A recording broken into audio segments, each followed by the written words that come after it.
عیسائی کا صحیفہ اس کا 62واں باب اور 10ویں آیت، گزر جاؤ پھاٹکوں میں سے گزر جاؤ، لوگوں کے لیے راہ درست کرو اور شاہراہوں اونچی اور بلند کرو، پتھر چن کر صاف کر دو، لوگوں کے لیے جھنڈا کھڑا کرو۔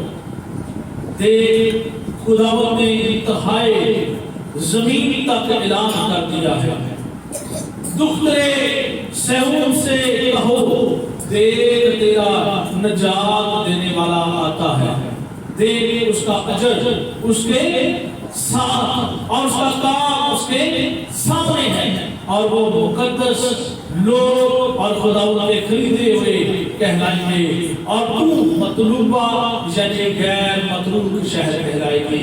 کلام خدا کے پڑھے اور سنے جانے کے وسیلہ سے ہم سب کرتے ہیں۔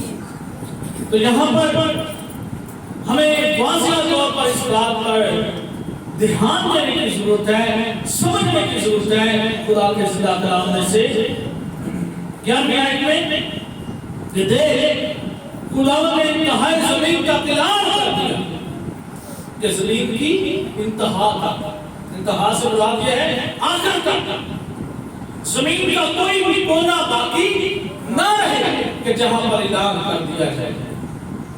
اور یہاں پر لکھا ہے دخترے سے ان سے کہو دیکھ تیرا نجات دینے والا آتا ہے۔ ہاللیلویا! کون آتا ہے تیرا نجات دینے والا؟ دخترے سے ان سے کہتے ہیں۔ اور اسی طرح زکریا کی کتاب میں اگر ہم پڑھیں تو زکریا میں بھی یہ پیش کی گئی ہے، زکریا کی کتاب میں بھی یہ پیش کی گئی ہے 9واں باب اور 9ویں آیت سے اگر شروع کریں تو یہاں لکھا ہے اے بنت صہیون تو نہائے شادمان ہو، اے دخترے یروشلم خوب لرزا، کیونکہ دیکھ تیرا بادشاہ تیرے پاس آتا ہے، وہ صادق ہے اور نجات اس کے ہاتھ میں ہے، وہ حلیم ہے اور گدھے پر بلکہ جوان گدھے پر سوار ہے، اور میں افرائیم سے رب اور یوسف سے گھوڑے کاٹ کر لوں گا، اور جن کی کمان توڑ ڈالی جائے گی، اور وہ قوموں کی کو صلح کا مژدہ دے گا، اور اس کی سلطنت سمندر سے سمندر تک اور دریائے فرات سے انتہائی زمین تک ہوگی۔ کلام خدا کے پڑھے اور سمجھانے کا وسیلہ سے برکت پائے۔ ہاللیلویا! تو یہاں کیا لکھا ہے کہ اس کو کہے کہ تیرا نجات دینے والا تیرے پاس آتا ہے، اور سمندر سے سمندر تک اور زمین کی انتہا سے انتہا تک بالکل آخر تک جہاں تک بھی ہے یہ اعلان کرو کہ ہمارا وہ بادشاہ آتا ہے، نجات اس کے ہاتھ میں ہے، وہ حلیم ہے، وہ فروتن ہے، اور لکھا ہے کہ وہ ایسا حلیم ہے کہ وہ صلح کا مژدہ لے کر آیا ہے۔ کیا لے کر آیا ہے؟ صلح کا مژدہ۔ پرانے زمانہ میں ایسا تھا کہ بادشاہ جو گھوڑے پر آتا، یہاں پہ لوگ سوال کرتے ہیں گھوڑے سے کیوں نہیں آیا؟ بھئی گھوڑے پر آتے تھے جنگ کرنے کے لیے، ہسٹری یہ کہتی ہے کہ گھوڑے پر آتے تھے جنگ کرنے کے لیے، لیکن گدھے پر جب بادشاہ سوار ہو کر جاتا تھا تو وہ جنگ کرنے کے لیے جاتا تھا بلکہ صلح کے لیے جاتا تھا۔ تو یہاں لکھا ہے کہ وہ صلح کا مژدہ سنانے آیا ہے، اس کی سلطنت سمندر سے سمندر تک، یعنی دنیا کی انتہا تک اس کی سلطنت ہوگی، اس کی سلطنت کا آخر نہیں، تیری بادشاہ کا آخر کبھی بھی نہیں ہونا۔ ہم گیت گاتے ہیں اس کی بادشاہ کا آخر نہ ہوگا، کیونکہ عیسائی کے صحیفہ میں جیسے ہم نے پڑھا، اور اس کے علاوہ لکھا ہے کہ وہ خدائے قادر ہے، ابدیت کا باپ ہے، اور سلامتی کا یعنی صلح کا شہزادہ ہے، اور وہ دنیا کے انتہا تک، جیسے لکھا ہے کہ وہ اس کی بادشاہی کا آخر نہیں ہے، وہ بادشاہ کا بادشاہ، وہ ہمیشہ تک بادشاہی کرنے والا ہے، اور اس کی بادشاہی آج کی ہے نہیں، بلکہ اس کی بادشاہی دنیا کے شروع سے لے کر ابھی تک چلی جا رہی ہے، اور آخر تک اس کی ہی بادشاہی رہے گی۔ آمین آمین آمین، اونچی کہے گا آمین۔ تھوڑے خاموش بیٹھے ہوئے ایسے نہیں، بلکہ اپنے آپ کو تھوڑا ایکٹیو کریں۔ آپ کے ہاتھ بتائیں گے کہ آپ یہاں بیٹھے ہوئے، اوپر آپ ہاتھ کھڑا کر کے ایسے ذرا تالیاں بجا کر